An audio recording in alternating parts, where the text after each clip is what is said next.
आज हमारा टॉपिक है लोकसभा में सीटों की बढ़ोतरी। जब 2024 में लोकसभा के आम चुनाव हुए थे तो लोकसभा में 543 सीटों पर मतदान हुआ था। लेकिन 2029 में ये स्थिति बदल जाए और साथ में ही महिलाओं को 33% का आरक्षण भी देना होगा, जिससे सीटों की संख्या और सीटों के ढांचे में बदलाव आता। तो यही आज हम पढ़ेंगे कि कैसे इसे लागू किया जाएगा और इस आरक्षण को लागू करने के लिए क्या क्या चुनौतियां हैं। भारत सरकार ने 2023 में नारी शक्ति बंधन अधिनियम लागू किया और कहा था कि 2029 के चुनाव में लागू हो जाए। और भारत सरकार ने अभी हाल ही में जो परिसीमन है वो 2011 की जनगणना के अनुसार करने का प्रस्ताव किया, जिसमें लोकसभा की जो सीटें हैं वो 543 से बढ़कर जो है वो 816 हो। तो लोकसभा की सीटों की संख्या जो है 816 हो जाए, जो लगभग 50% वृद्धि है।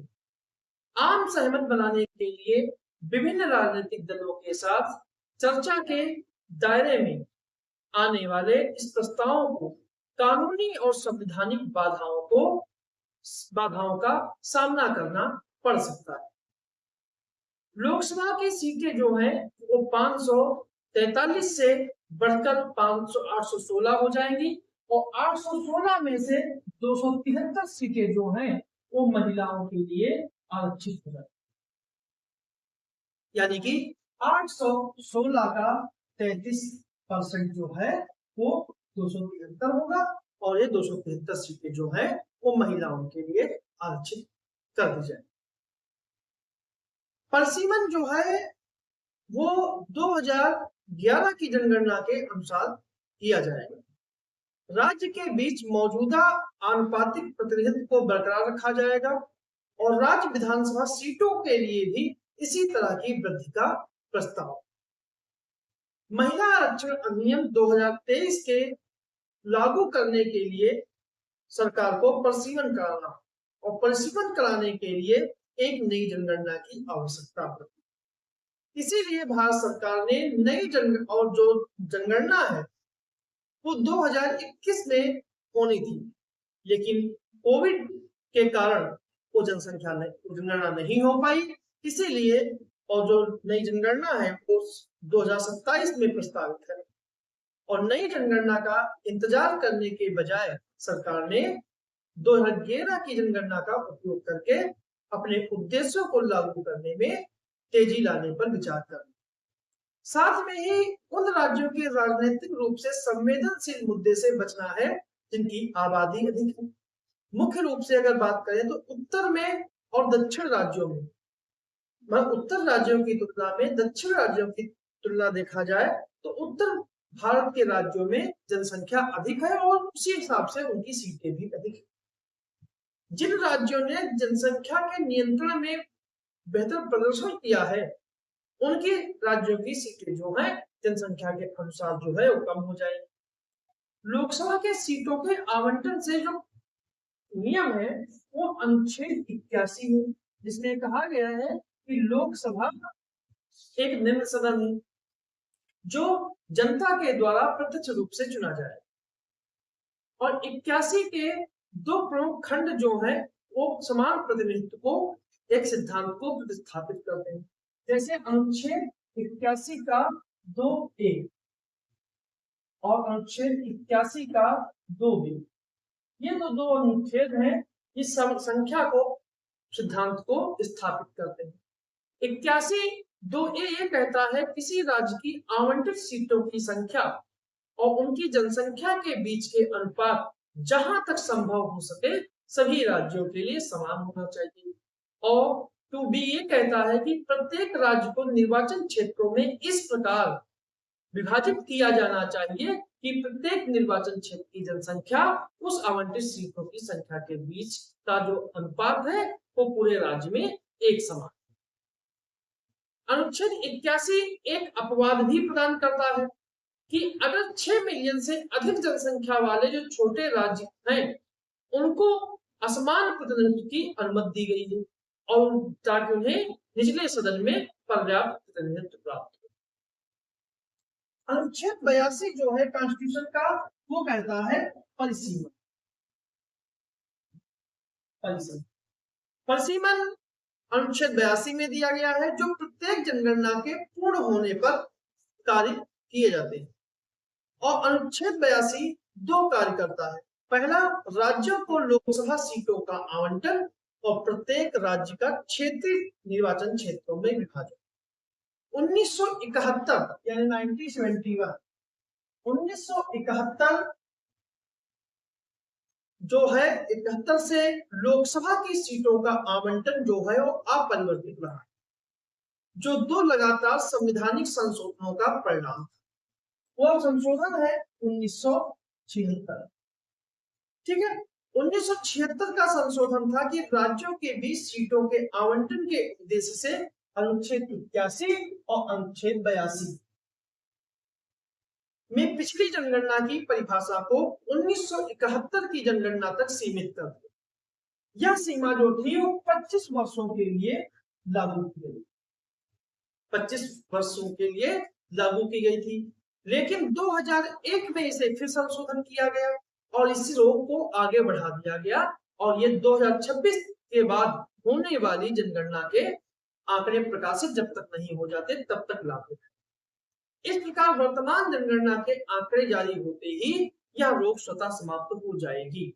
लेकिन फिर वही है कि 2021 की जनगणना के जो रिजल्ट अंतिम परिणाम थे वो 26 तक आ जाते, लेकिन जनगणना हुई नहीं तो आंकड़े आए नहीं, तो इसलिए 2011 की जनगणना के अनुसार ही 2029 के जो चुनाव हैं कराने का फैसला किया गया। सवाल यह कि 1971 में ऐसा प्रतिबंध लगाया क्यों गया? तो इसके पीछे भी कई कारण। इसका मूल कारण था कि दक्षिणी राज्यों के राजनीतिक प्रतिनिधित्व को खोने का डर, क्योंकि दक्षिणी भारत के राज्यों ने प्रभावी परिवार नियोजन के माध्यम से अपनी जनसंख्या को काफी स्थिर कर दिया, लेकिन कई उत्तरी भारत के राज्यों में जनसंख्या में तेजी से वृद्धि उस समय हो रही। यदि परिसीमन को पूरी तरह जनसंख्या पर आधारित कर दिया जाता तो दक्षिण राज्यों की लोकसभा सीटों का सापेक्ष हिस्सा कम हो जाता, जो प्रभावी रूप से जनसंख्या वृद्धि को नियंत्रित करने में उनकी सफलता के लिए उन्हें दंडित करता। इस प्रकार यह रोक एक राजनीतिक समझौता थी ताकि यह सुनिश्चित किया जा सके कि जिन्होंने जनसंख्या के संकेतकों पर बेहतर प्रदर्शन किया हो उन्हें नुकसान न हो। अब आगे का रास्ता क्या है?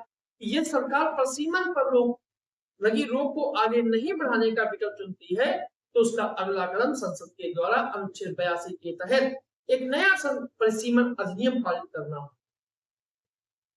सबसे पहले जनसंख्या संपन्न होती है, फिर उसके आंकड़े प्रकाशित किए जाते हैं और संसद उसके बाद परिसीमन आयोग का संसद जो है परिसीमन अधिनियम पारित करती है और उसके बाद केंद्र सरकार परिसीमन आयोग का गठन करती है और परिसीमन अधिनियम जो के तहत आयोग जो है संसदीय निर्वाचन क्षेत्रों की सीमाओं का सीमांकन। चुनाव आयोग के अनुसार निर्वाचन क्षेत्रों का सबसे हालिया परिसीमन जो है वो परिसीमन अधिनियम 2002 के तहत 2001 की जनगणना के आधार पर किया गया। यह एक अंतरराज्यीय परिसीमन था। राज्यों के भीतर निर्वाचन क्षेत्रों की सीटों का सीमाओं का पुनः निर्धारण करना था और अंतरराज्यीय सीट आवंटन से अलग जो है 1976 से स्थिर बना। अब सबसे ज्यादा इसमें संवैधानिक समस्याएं क्या आएंगी? 2011 की जनगणना और महिलाओं को जो 33% आरक्षण दिया जा रहा है लोकसभा में, तो इसमें संवैधानिक चुनौतियां क्या आएंगी? तो सबसे मूल चुनौती जो आएगी वो अनुच्छेद 81, क्योंकि परिसीमन अनुच्छेद 81 के अनुसार एक व्यक्ति एक वोट और एक मूल सिद्धांत का पालन करना होगा या सुनिश्चित करना होगा कि प्रत्येक निर्वाचन क्षेत्र की जनसंख्या लगभग बराबर हो। और जब तक अनुच्छेद 81 में ही संशोधन नहीं किया जाता पर सीमन आयोग इस सिद्धांत से बाध्य हुए बिना मनमाने ढंग से प्रत्येक राज्य की सीटों की संख्या में 50% की वृद्धि नहीं कर सकता। अब इसके दो रास्ते हैं। पहला रास्ता यह है कि नारी शक्ति बंधन अधिनियम में संशोधन किया जाए। यदि अधिनियम में संशोधन करके अगली जनगणना और परिसीमन से महिला आरक्षण को अलग कर दिया जाए तो परिसीमन आयोग की कोई आवश्यकता नहीं होगी और आरक्षण स्वतः ही लागू हो जाएगा। यह रास्ता आसान है। दूसरा रास्ता यह है कि अनुच्छेद 81 और 82 में संशोधन किया जाए कि यदि 2011 के आंकड़ों का उपयोग करके परिसीमन की प्रक्रिया को आगे बढ़ाती है तो उसे अनुच्छेद 81 और 82 में संशोधन करने की आवश्यकता होगी, जिसके कई आधारों पर न्यायिक चुनौतियों का रास्ता खुल जाए। ये इसके चुनौतियां हैं। अगर संवैधानिक चुनौतियों की बात करें तो समानता के अधिकार का उल्लंघन होगा, क्योंकि अनुच्छेद 81 का 2A ये कहता है कि एक व्यक्ति एक वोट के सिद्धांत है, तो अगर इसे किया जाएगा तो समानता के आधार का उल्लंघन होगा, जो अनुच्छेद 14 का उल्लंघन माना जाएगा। तो परिसीमन आयोग जो है इससे बचना चाहेगा। आयोग द्वारा किए गए किसी भी संवैधानिक उल्लंघन को न्यायिक चुनौती नहीं दे सकती। परिसीमन आयोग के किसी भी कार्य को न्यायालय में चुनौती नहीं दे सकती। विशेषज्ञों का इस मामले में सुझाव ये है कि संवैधानिक संशोधन अनिवार्य, इसलिए संसद दक्षिण भारत के राज्यों को ये चिंताओं को दूर करने के लिए एक क्षतिपूर्त सिद्धांत तैयार कर सकती है, जिससे उन्हें सापेक्ष प्रतिनिधित्व होने से बचाने के लिए संभावित रूप से सुरक्षा प्रदान की जा सकती है। तो ये था हमारा टॉपिक, लोकसभा में सीटों की व्यवस्था।